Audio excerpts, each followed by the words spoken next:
wageni humu ndani ambao wao wanahusika na mchezo wa mpira wa wavu hapa jijini Mwanza, na moja kwa moja tutakwenda kuwasikiliza. Kwanza wanajitambulisha majina yao na watazungumza ni kitu gani ambacho watakwenda kufanyia katika mchezo wa wavu hapa jijini Mwanza. Bwana, inakuwaje? Salama kabisa. Habari za wewe? Niambie. Fresh.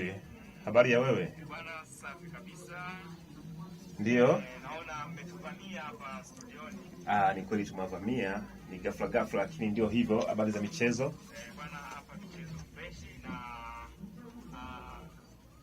nafikiri tumezungumza kuhusiana na mchezo wa mpira wa wavu. Ndio. Na labda ni kitu gani ambacho mko nacho mpaka hivi sasa na lengo lenu katika mchezo wa wavu hapa jijini Mwanza? Sawa kabisa. Kwanza ningependa nijitambulishe.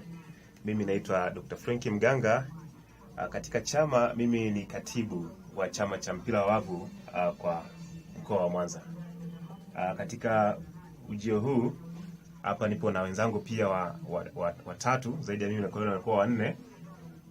Mmoja ni mweka hazina, mwingine yuko kwa ajili ya mambo ya habari, tunasema ni mtu wa habari katika Mwareva.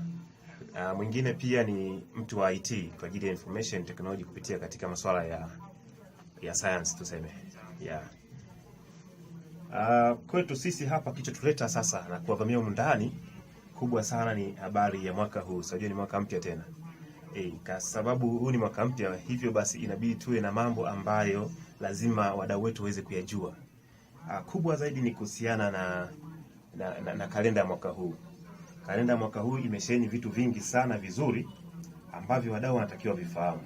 Sasa kwa haraka naweza nikasema kwamba hatua ya kwanza ambayo tumeanza nayo ni kwamba ilikuwa tarehe 1 tuliweza kuwa na bonanza pale Baptisti. Pale tulijaribu kuweza kuwashtua wadau kwamba sasa volleyball imeamka. Lakini pia sasa hivi tarehe 23 na tarehe 24, kwa maana ya kwamba weekend ijayo, acha hii ya wiki ijayo tuseme, hapo ndipo tutakuwa tunazindua hii kalenda yetu. Kalenda yetu ina mambo mengi, kwa hivyo tunahitaji wadau wajue. Kwa hiyo tukasema kwamba ni vyema tukitafuta